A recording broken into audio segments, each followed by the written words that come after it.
from House of Athletes at Club Fitness. So today's video, I'm going to talk to you guys about how to program your plyometrics. So the biggest thing when when we talk about plyometrics and especially high school athletics is that they don't do enough.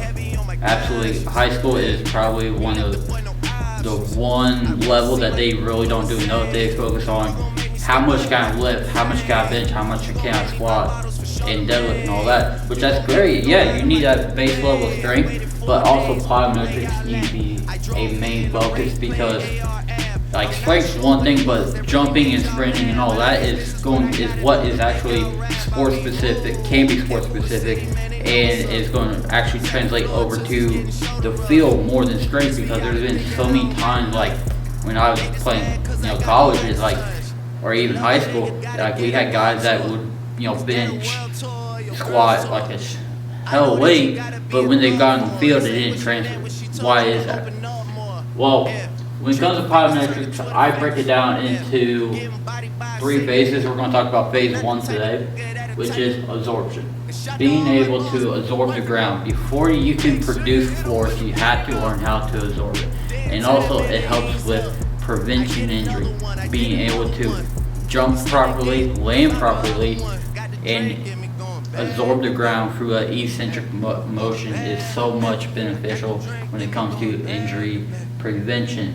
So how do I do it? I break it down into, well, technically we do power for 4 days, but I'm going to break it down to 3 days.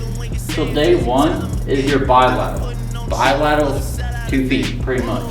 And so I like to do this through a series of, pogo jumps. And all we're doing is flexing at the ankle, and you're acting like a spring, so you try and jump land soft, but jump as far as you can, high as you can every single time. And I do that through, just straight up pogo jumps into lateral pogo jumps, and then I'll even break it down, and then we'll do that for about 2 weeks, and then we'll switch over to single leg for both pogo and lateral, just working that extension through the ankles and hips and knees as well. So that's also the thing, is that we try to learn how, we'll do it for the ankle, knee, and hip on each day. So now we'll go to unilateral. So unilateral is one leg. So anything that you do one leg will transfer over to bilateral. So I typically break it down into, say, we'll do like a single leg vert, and we'll do say a skater jump, or we'll do a broad. So I like to work every week. Each week I will have a focus. So it might be where we're trying to work on creating vertical force, or lateral through a skater, or horizontal through some kind of broad jump, or single leg broad jump landing on 2, because in most games you're going to be playing off of one foot more than likely. Not many sports actually play up to 2 at the same time. Most times you're planting or producing force off of 1 foot. Okay, so now we'll get into eccentric. Eccentric is going to be a depth jump. Here I'm just trying to teach the athlete how to properly land soft and how to absorb the ground, and then later we'll learn how to produce force. So I like to do this through about 20-inch box, and do this through a depth jump. Let your body go forward, learn how to be an athlete, land soft, and then we'll do this horizontally and laterally, because so many times there's no contact, being able to go laterally, being able to go laterally is such a vital importance for preventing injuries. That's the biggest thing, is when I'm doing depth jumps, is being able to land properly horizontally, laterally as well.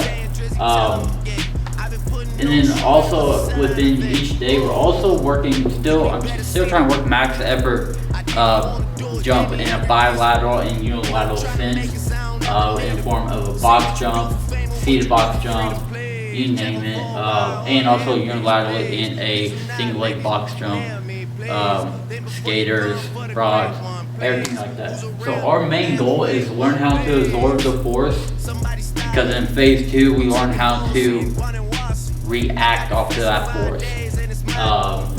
So we first learn how to absorb. First you gotta learn how to know how to absorb to produce force.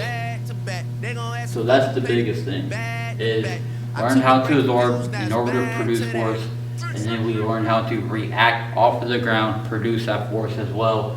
And we do this through the ankle, knee, hip, bilateral, unilateral, and an eccentric focus as well. So that is all I had today. So I hope this kind of helps you. If you guys got any questions whatsoever when it comes to plyometrics, in my next video I'll go over phase 2, which is more of a reactive component, is how to quickly land on the ground and produce that force either vertically, laterally, or horizontally. So I hope this helps. I hope you got better, got an idea how to program.